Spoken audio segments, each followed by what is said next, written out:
Hi, Trinity. Today's scripture reading is from Daniel chapter 2, verses 17 through 23. Then Daniel returned to his house and explained the matter to his friends Hananiah, Mishael, and Azariah. He urged them to plead for mercy from the God of heaven concerning this mystery, so that he and his friends might not be executed with the rest of the wise men of Babylon.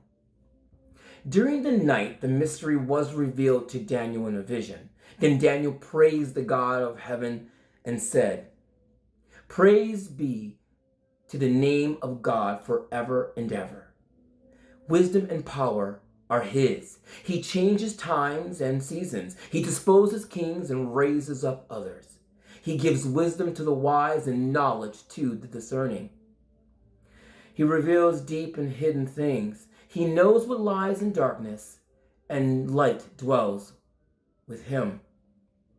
I thank and praise you, God of my ancestors. You have given me wisdom and power. You have made known to me what we asked of you. You have made known to us the dream of the king." This is the word of the Lord. Hey, good morning and welcome to Trinity. My name is Pastor Brian, and I'm so thankful that you are here with us as we are broadcasting today from the top of Trinity Baptist Church on 61st Street. Thank you for joining us here today. I am excited for what God has for each and every one of us through our study in the book of Daniel.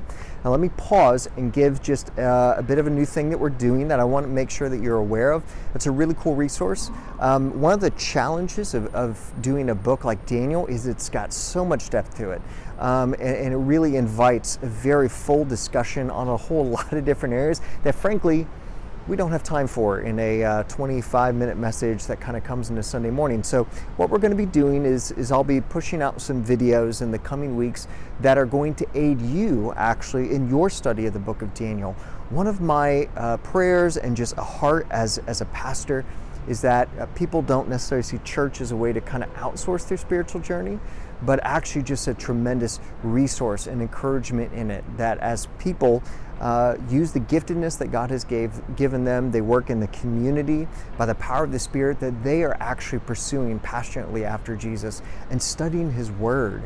And so a way that we want to help equip you do that is by giving these separate videos that are kind of help you dig a little bit deeper into the text for those of you who want to study it and maybe look at it from a different angle and a little bit more in depth. So keep an eye out for that.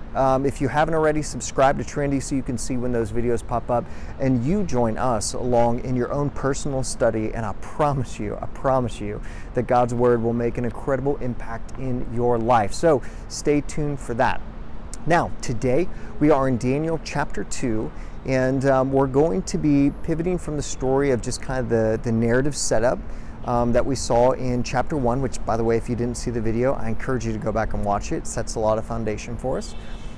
In the story of Daniel and his three friends, we're now kind of turning in chapter 2, and where Nebuchadnezzar, the king of Babylon, was kind of a background figure of chapter 1, he's going to come into some sharp relief here in chapter 2 as we delve into some of the first encounters of dreams and visions in this book. So turn with me this morning to Daniel chapter 2 as we talk about Nebuchadnezzar's dream. Daniel chapter 2, I encourage you to open it. I won't get to read all the text just for time, but we'll kind of pick up the main threads, and I encourage you to read it and study it afterwards. Daniel chapter 2, starting in verse 1. Now in the second year of the reign of Nebuchadnezzar, Nebuchadnezzar had dreams. His spirit was troubled, and his sleep left him. Then the king commanded the magicians, the enchanters, the sorcerers, and the Chaldeans to be summoned to tell the king his dreams. So they came in and stood before the king, and the king said to them, "I had a dream, and my spirit is troubled to know the dream." Then the Chaldeans said to the king in Aramaic, "O king, live forever. Tell your servants the dream, and we will show the interpretation." Now pause with me here as we talk about what's happening in this scenario. So Nebuchadnezzar, it says, is in his second reign. So he's pretty young into his empire. He's already, frankly, done some amazing feats militarily speaking. He's consolidated power. He's quite the political force to be reckoned with, and Babylon is growing into this burgeoning global empire. So needless to say, it was an incredible freshman year, if you want to term it that way. He's smart, he's savvy. He's really been able to do things that a lot of people couldn't have imagined would have been done. And yet at the same time, he's also kind of paranoid. He is having these dreams that are giving him just a lot of trouble and concern just in his mind and spirit. Now, this isn't just he kind of ate some bad Babylonian pizza. I'm not even sure what that would be, but it's not this sort of just personal, hey, I had a weird dream kind of a nightmare. Right? He's distinguishing that this isn't just a regular personal dream. It's some sort of portent or omen that is given by the gods. And now keep in mind, he has a very different idea when he says gods, whether it's the moon god Sin or Marduk or some of the other gods that were enshrined in the Babylonian faith. But he recognizes that whatever's happening in this dream is something more than just kind of a weird night of sleep, that it has some significance to it. So he does what the king does, right? He calls, and it gives a whole list of names here.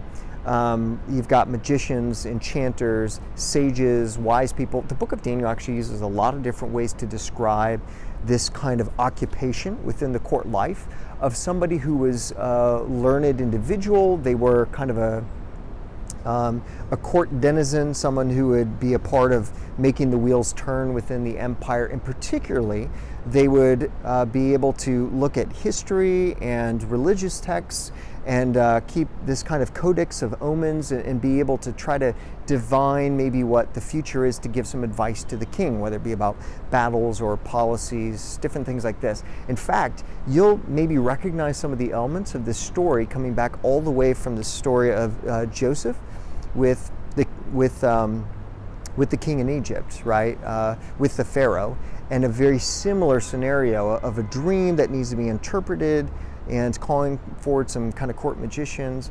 Now, it's a very unusual job because we don't typically have something like that today, right? We separate out religion from politics in a pretty firm way. But think of them like scholars that were steeped in the religious tradition of the day. So they had an important role to the king, and so he calls them forward. And he says, here's what I want. I had this dream, and I have a feeling that's significant. And so I want you to interpret it for us. Now, this is the thing, right? What they say is, well, okay, we'd be happy to. That's why we're here. That's why we're here, O king. Just tell us the dream. Now, here's where the twist happens in this story, because Nebuchadnezzar actually refuses to tell them the dream, whether it's because he's a little fuzzy on the details and doesn't quite remember, or he's just trying to test them. Kind of seems like the latter. He completely refuses to give it to him. He says, no, here's what I'm paying you for, okay? If you're not just somebody who's, kind of chewing up the royal coffers to provide a useless service, if you really are someone who can connect with the divine and give some insight beyond just mere human reasoning, then I want you to not only tell me what the dream means, but I want you to tell me what it means before I even tell you what the dream is. So you got to describe what my dream was and then reveal the implications for it.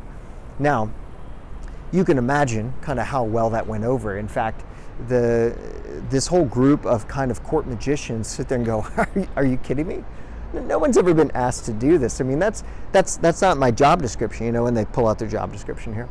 That's not my job description. Like, no king has ever asked of that and reasonably expected that the kind of wise religious diviners of the court could somehow be able to do that. And the king gets really upset at this. He actually gets very upset and goes, if you don't do this, right, it's going to cost you your life. Look at verse 9 of Daniel chapter 2. If you do not make the dream known to me, there is but one sentence for you.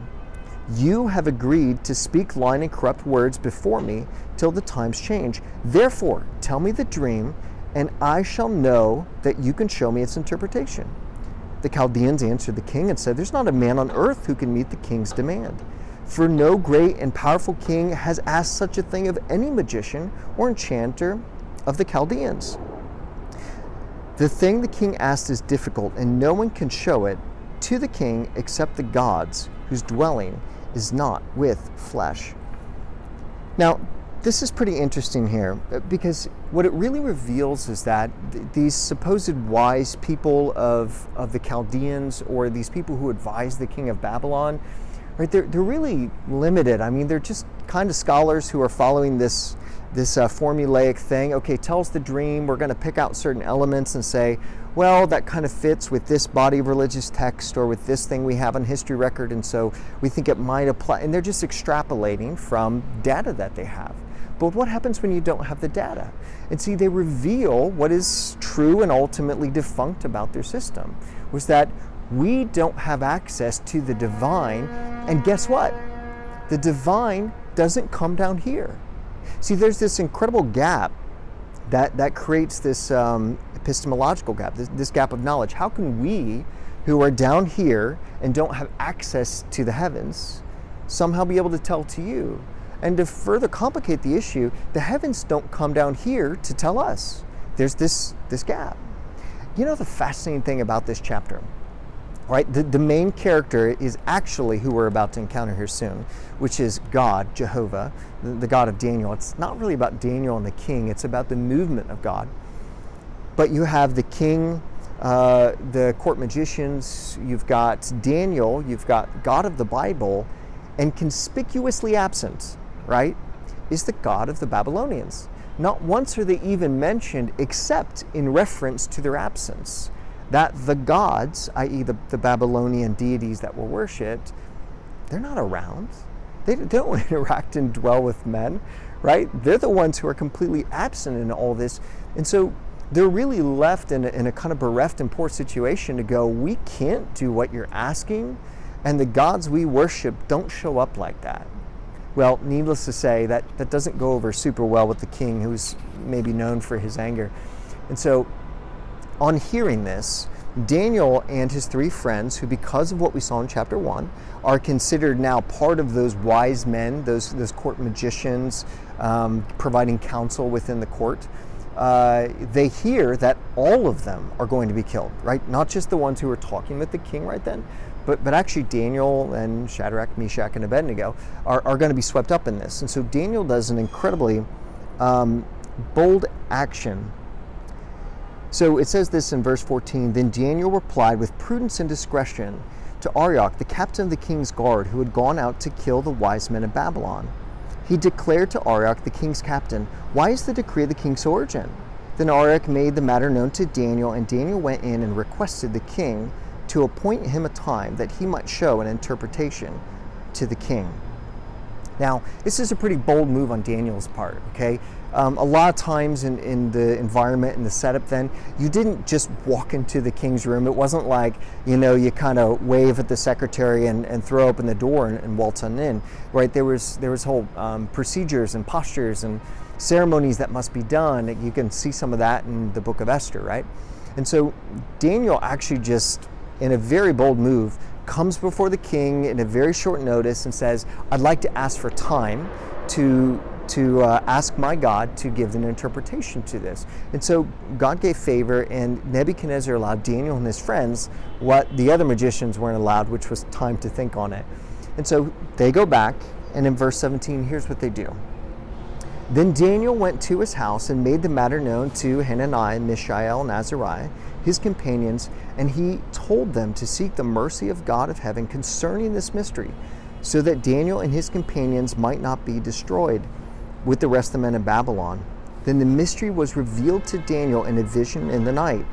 Then Daniel blessed the God of heaven. Daniel answered him and said, Blessed be the name of God forever and ever, to whom belong wisdom and might. He changes the seasons. He removes kings and he sets up kings. He gives wisdom to the wise and knowledge to those who have understanding.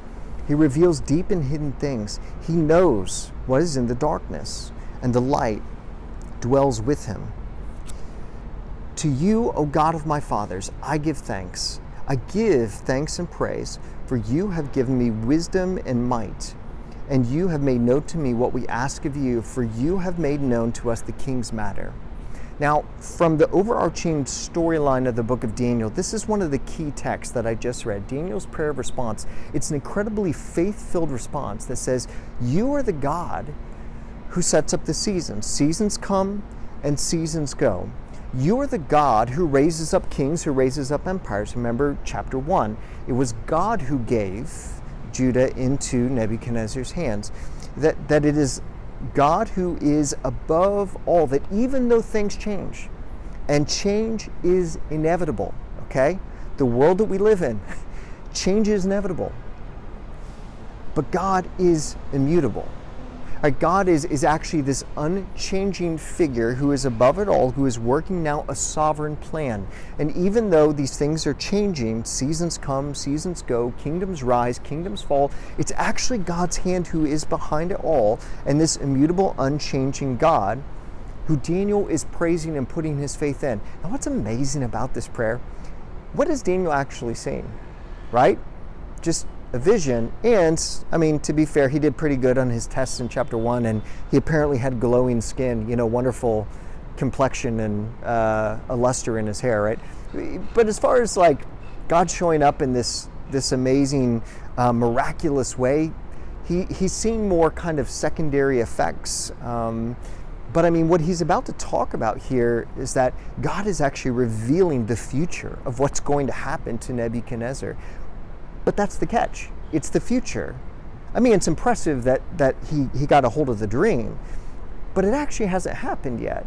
All right, so Daniel is expressing this incredible posture of faith that is not based on, well, I mean, I saw this, but I'm going to second guess it until I kind of see the facts, right? Until I see the evidence, it's not going to demand a verdict. And so I'm going to kind of hold back on this and qualify it and, kind of give all these. Well, I mean, no, Daniel just goes, God revealed it. I believe it's true because of what I know about God. That change is inevitable, but that God is immutable. And that is a God I can place my faith and give my praise to. So Daniel comes before the king and he says, I had the interpretation, but I want to be real clear. I want to acknowledge that it is not because of me. It's not because I'm wiser than all those other people that you kicked out of here in kind of a fit of rage, right? That it's because of the God that I serve. The God who has wisdom above all, because he is in fact above all. He knows what is mysterious. Why? Because he knows what's going to come. How does God know what's going to come? Because he is the one who is sovereignly ushering it to be so. God knows because it's God's will. And he has chosen to reveal. Daniel doesn't take credit for himself. It's not an opportunistic moment, right, to climb the corporate ladder. He's very careful to acknowledge the source of all wisdom because he's acknowledging the source of all sovereign direction in this world, the God above all gods. This is what he does to explain the dream. He says this, "To you, O king, as you lay in bed, came thoughts of you of what will be after this, that is in the future. And he who reveals mystery made known to you what it is to be. But as for me, this mystery has been revealed to me not because of any wisdom that I have more than all the living, but in order that the interpretation may be known to the king, and that you may know the thoughts of your mind." Now here's what the dream was. "You saw, O king, and behold a great image.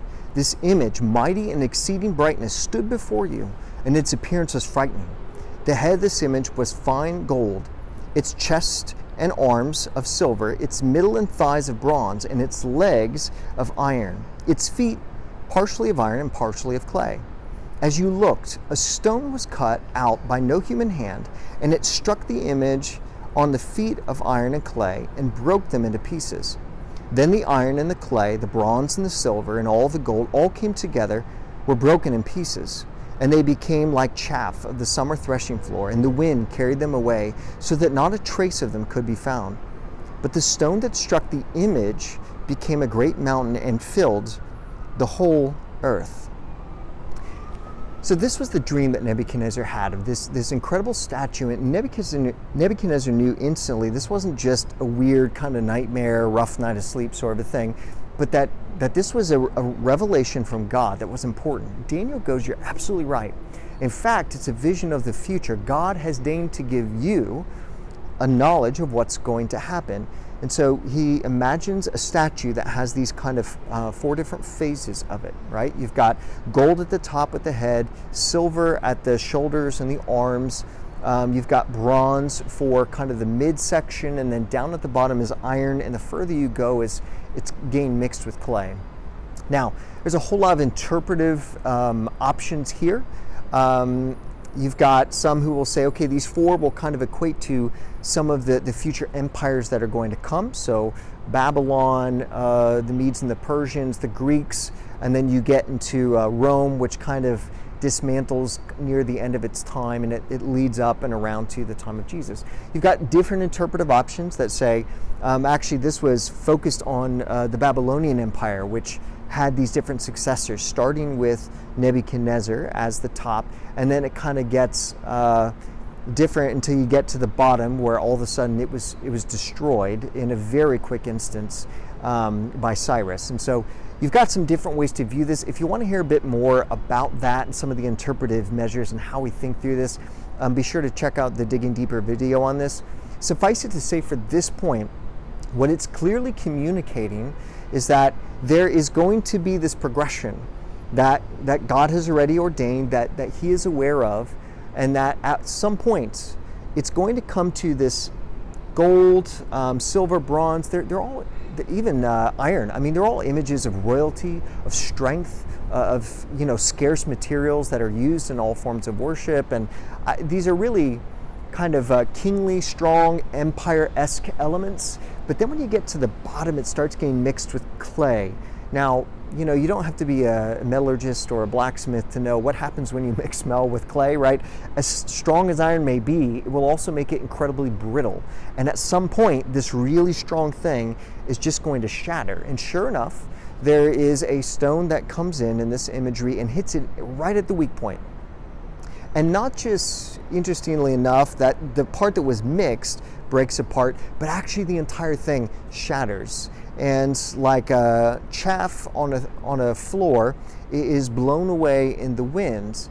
And what is left is this stone that's uncut by human hands. It's not something that was made from conquests of some brilliant military leader, but it actually expands and becomes this thing that fills the whole earth. Now, however you want to designate those different elements, it is about the future, whether the stages of Babylon or stages of world empires like we're going to see later in the book of Daniel.